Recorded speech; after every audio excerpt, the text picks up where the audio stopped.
Ito na po ang gugulat sa inyo. Breaking news, mga kababayan ko. Interim release ni Tatay Digong. May desisyon na daw. PRRD, makakauwi na ng Pilipinas. Attorney Conti, inilaglag si BBM. Hala ka.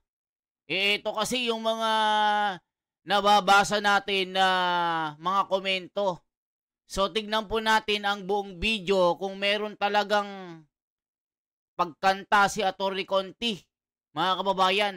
Dahil po sa balitang ito, tila may pasabog, mga kababayan.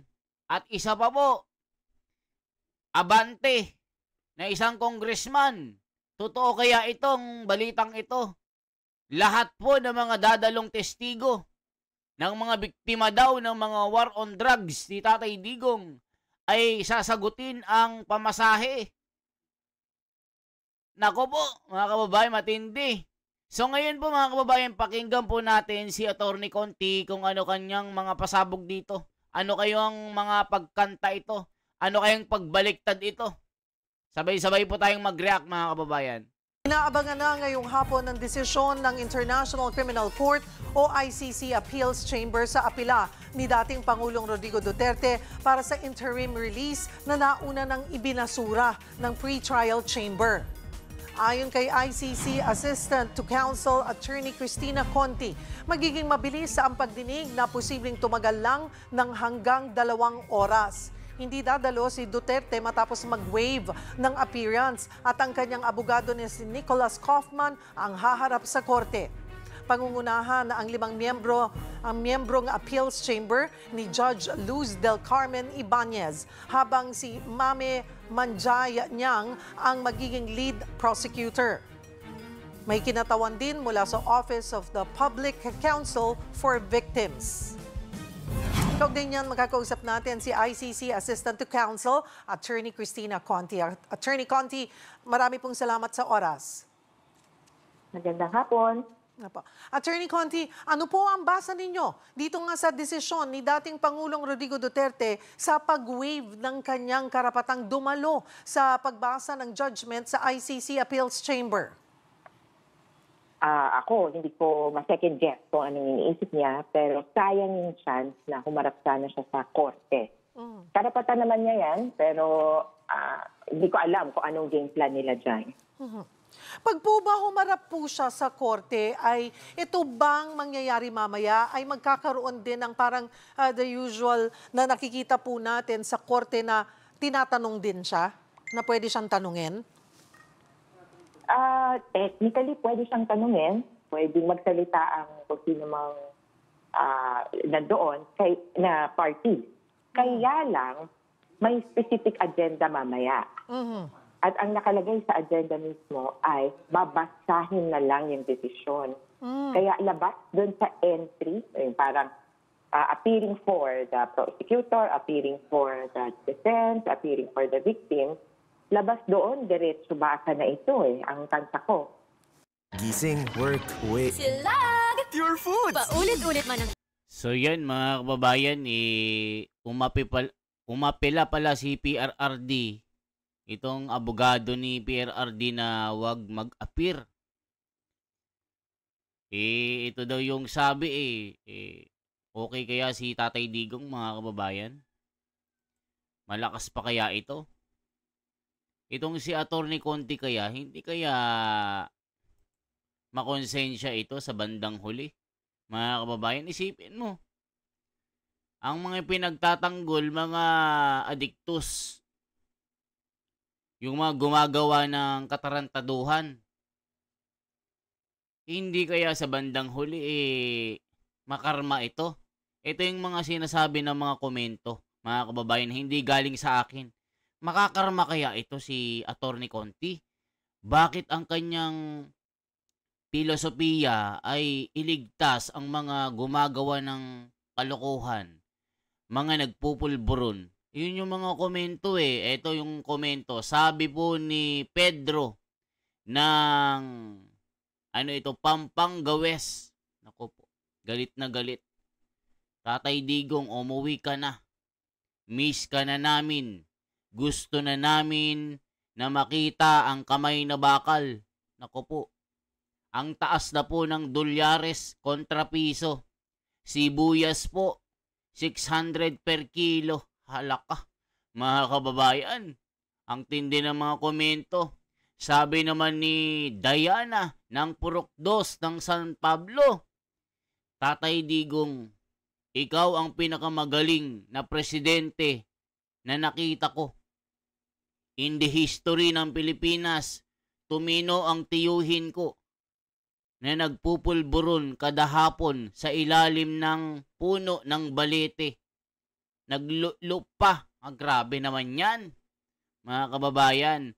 So yan po yung mga komento dito. Ito pa, babasahin ko lang. Attorney Conti, makarma ka. Ala ka. Kasi ang inililigtas mo, yung mga siraulo na pulburon. Hala ka. Grabe naman yung mga komento. Galit na galit. Ito yung mga naniniwala po sa kakayahan ni PRRD nung siya ay namuno. Araw, paulit-ulit ikasasabi. Kasi yung mga kontra lang po sa mga sinasabi at ginagawa ni Tatay Digong nung panahon niya, mga tumitira ng pulburon. Yung mga siraulo. Siyempre, pinagkaisahan na rin ng mga Pinklawan, Dilawan. Ayaw nila na masira ang kanilang negosyo. Nakita niyo naman mga kababayan ang mga gawain ngayon. Lalong-lalo na po nung panahon ni Tatay Digong ni ultimo hubad po. Wala. Ultimo magsiga-sigaan ka sa kalye. Wala po noon. Pati mga sumisipol, wala noon mga kababayan. Siyempre si Tatay Digong nagbibiro noon. Ine-explain niya lang yung paninipol pero natatakot pa yung mga adiktos doon na gagawa ng kasamaan. Pero ngayon mga kababayan, naku po, napakatindi ng mga kalokohan ngayon. Talagang talamak po ang mga nangyayaring kalokohan na bentahan ng pulburon. Naku po, tuloy pa natin. Ibig nyo sabihin, parang represented po both sides, nandoon, makikinig na lamang sa pagbasa ng desisyon. Yes. Oo. At kung may nagtatanong din na pwede bang magkaroon ng oral argument, wala na dahil may desisyon na at babasahin na lamang itong desisyon na ito. Baka ang tinitingnan kasi natin yung hearing nung March. Pero kung maalala natin, nagkaroon din ng hearing nung 2021 July na similar, nagbasa na lang din ng desisyon yung ICC Appeals Chamber. Ano po ang implikasyon ng hindi pagdalo ni Pangulong Duterte, ni dating Pangulong Duterte at ang paglagda niya sa waiver of appearance? May epekto ho ba ito sa perception ng Korte o purely procedural lamang ito? Kung sa akin, procedural ito. Karapatan naman niya na i-authorize ang kanyang counsel na mag-appear. At ito nga yung ina-argue namin na sa totoo, pwede sana tayo natuloy noong September 23 sa confirmation of charges hearing at nag-waive na lang din siya ng appearance niya para hindi na tayo masyadong na-delay dito sa kasong ito. Una na pong ipinupunto ng kampo ni Duterte na hindi raw siya fit to stand trial. Ano po ang ibig sabihin nito sa konteksto ng ICC at paano po ito ina-assess? Ang fitness to stand trial parang both medical and legal no? Wala namang doktor na kumbaga nag-certify na fit to stand trial. Usually, fit to return to work, ganyan. Fit to fly or not. Ito ay pagpapasya para sa mga huwes pero may basehan na medical. At kaya nga magkakaroon na ng deadline sa December 5 ng mga opinions ng experts kung at dalawa yung parang two-part generally yung tanong, kaya bang masundan ni Duterte ang mga nangyayari? Kaya niya bang makinig? Wala pumipili sa kanyang maintindihan kung anong nangyayari? At pangalawa, kaya ba niyang sagutin? May kakayahan ba siyang salagin ang kung anumang pinaparatang sa kanya? Yan ay under does he meaningfully understand the proceedings? So yan yung i-assess ng both lawyers and the doctors. When you're in the mood for season's treatings. So yan yung sabi, syempre matanda na po yung si PRRD. Baka nga hindi na makalakad dahil hindi maayos ang kanyang lagay na kalusugan. Alam nyo naman doon, napakalamig na bansa. Hindi naman maayos ang mga pagkain doon. Sabi nga ni Ma'am Rowena Guanzon, kahit sana makauwi lang si PRRD at makulong dito sa Pilipinas, hindi po dyan sa ICC na para bang binenta nyo ang kapwa nyo Pilipino. Kaya yung comment kay Conti, ano ba, Attorney Conti, magkano bang binayad sa'yo? Magkano bang binayad ng mga kurakot na politiko dito sa Pilipinas para ikaw ang magsilbing defense counsel ng mga adiktos at pulburon? Ano ba, Attorney Conti? Baka makarma ka. Paano pagka anak mo mismo or kamag-anak mo ang na Benedictus Addictus na pinagsamantalahan ng mga adik, na yan yung mga pinagtatanggol mo? Yan po yung sinasabi ni Jason Tarok ng pinagtirikan. Grabe, San Rafael ng Santa Maria ng Ilocos Norte. Tindi, idol na idol ko si Tatay Digong. Ang tindi ng comment. Siya lang ang presidente na pinakamahusay, pinakamatapang, kamay na bakal. Ilocano ako, sabi niya. Pero gusto ko na maging pangulo. Ang kanyang ginawa, matapang at tao. Sabi niya, ayaw ko yung isa, sabi niya. Taga Ilocos ako pero ayaw ko siya. Parang baby na addictus. Grabe naman yan. Talagang galit na galit sila kay kay Meme M. Alaka. Di ba si Manang Aimee? Talagang ibinulgar niya yung gawaing pulburon ng kanyang kapatid. Tindi syempre sabi ni Meme M, yang babae na nakikita nyo sa TV na nagsasalita, hindi ko yan kapatid. Ano yun, ibang espiritu? Encantadia. Sabi naman ni Manang Aimee, naku ading ako ito. Iba-iba na ang nakikita mo na espiritu. Ito ang kapatid mo na totoo, na nag-alaga sa'yo nung isinilang ka. Bakit ading? Nakatira ka na naman. Yan yung sinasabi ni Manang Aimee. Tuloy pa natin.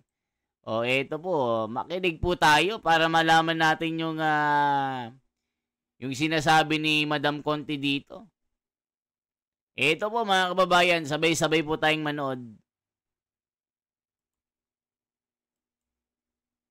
Eto na po. Pero ito po, sabi nyo, Attorney Conti, sa December 5, yung magiging decision on this. Pero hindi po, kung sakaling lumabas sa desisyon na nga po, hindi siya fit to stand trial, at itong magiging decision today ay hindi papabor sa kanila, pwede ba nilang i-apela yan at gawing justification yung kung lalabas nga po na hindi siya fit to stand trial para magkaroon siya ng interim release? Well, mas mabigat. May bigat yung fitness to stand trial kasi ang hinihiling nila doon ay matigil ang kaso at palayain siya permanently. May ganun yung request niya doon. Kaya yun yung mangingibabaw. Diretso release na yun kung sakasakali. Pero i-clarify ko pala, yung experts' opinion are due on December 5. December 12, magko-comment pa yung parties, kaya malamang January 2026 na makakapagpas siya yung pre-trial chamber dyan. So ito kasing interim release, temporary release lang to eh. Yes. Opo. Kumbaga tuloy lang ang hearing kung ano't ano man. Yung fitness to stand trial, kumbaga it goes into kaya mo bang mag-participate? Hindi. Therefore, walang magaganap na hearing sa immediate future. May mga tanong din na parang paano nila i-appreciate yan kasi hindi naman permanent ang unfitness to stand trial. Ang ayon sa ICC, pwedeng mabago kasi sabi mo, masyadong mainit dito, lagi akong nagkakasakit. O masyadong malamig, baliktad pala. Eh di, dadaling ka sa mas mainit. Kung okay ang kalagayan mo, i-review yung conditions sa fitness to stand trial. Maaantala or in a way matitigil yung proceedings kung sakasakali. Okay. Balikan ko po yung mangyayari mamayang hapon. Magkakaroon ng bagong presiding judge, si Judge Luz del Carmen Ibanez. Paano po nakakaapekto ang komposisyon ng appeals chamber sa proseso at desisyon? Sa totoo, ang tingin natin sa mga huwes pare-pareho na meron silang kakayahan at integridad na pagpasahan ito. Kaya sa ngayon, may tiwala tayo na they will be fair and impartial. Yung chamber lang, yung appeals chamber na ito ay composed of 5 judges. So may 5 tayong kaharap kumpara dun sa 3 nakita natin. At ino-note ko lang na meron ditong judge na dati nang nakapag-decide or nabasa niya na dati yung proceedings ito. Ito si Judge Gotcha Lord Kidpanitse. At magiging interesting ako, inaabangan namin kung ano magiging tingin niya dito sa decision na ito. Kasi kung maalala natin noong 2021, ang decision niya patungkol sa request na mag-postpone. Ma-postpone lang yung investigation kasi may nangyayaring investigation sa Pilipinas. Ang opinion niya noon, wala ngang jurisdiction yung ICC sa Pilipinas eh. Kaya this will be very interesting dun sa kung may main decision at kung may dissenting opinion.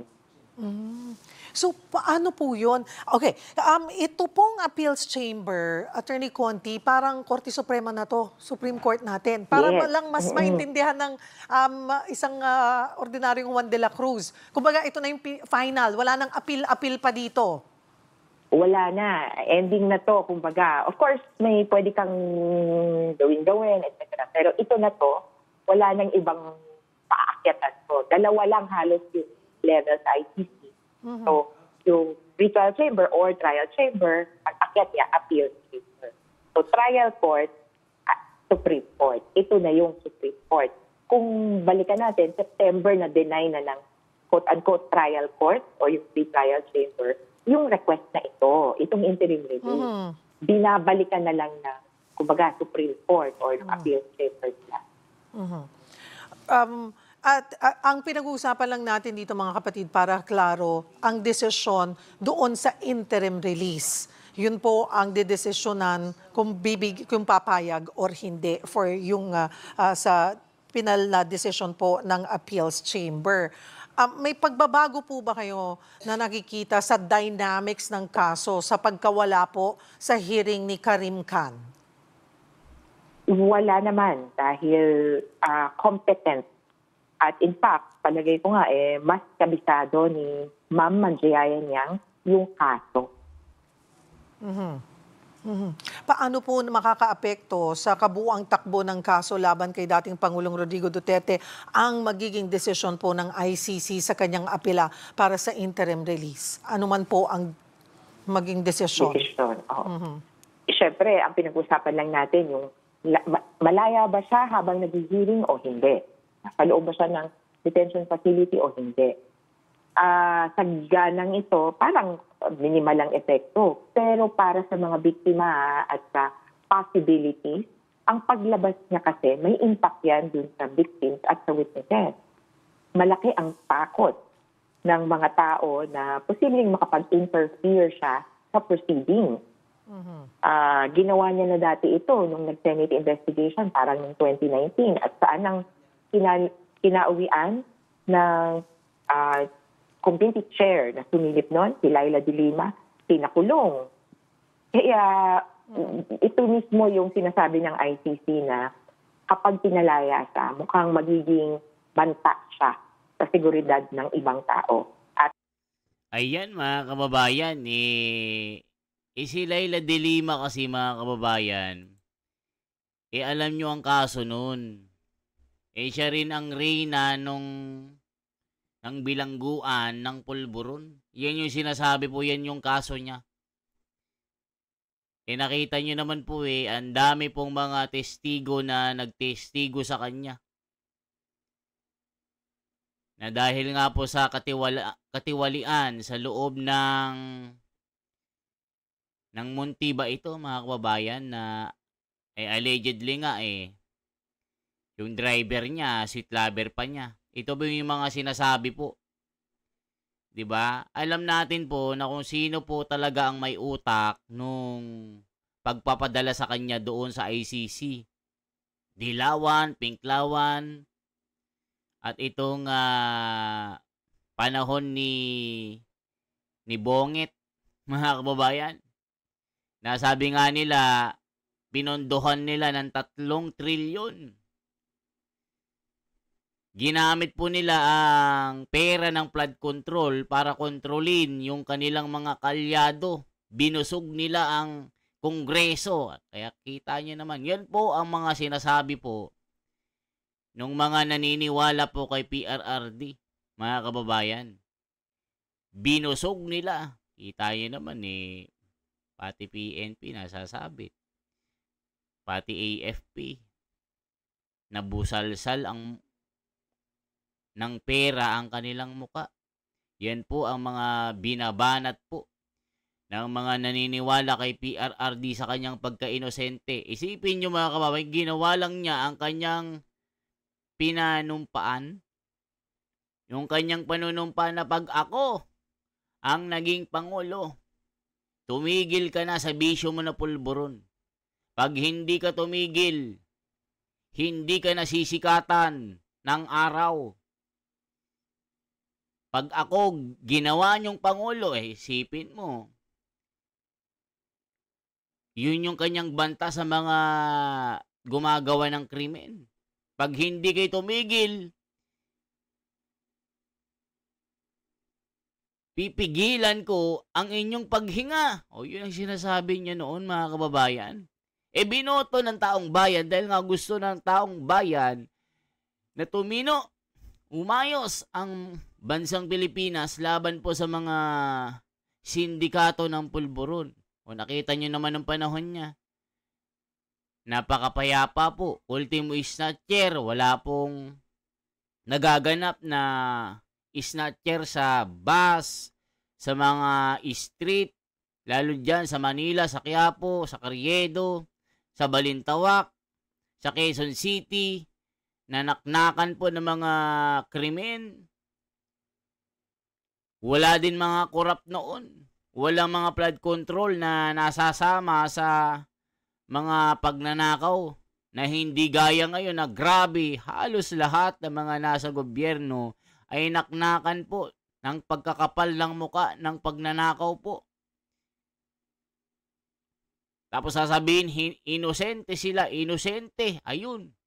Kumanta ang kanilang kagrupo na si Saldico. Yung mga mastermind ang tataas pala ng kanilang mga posisyon. Ayan. Pati yung si Sandro, nadawit na.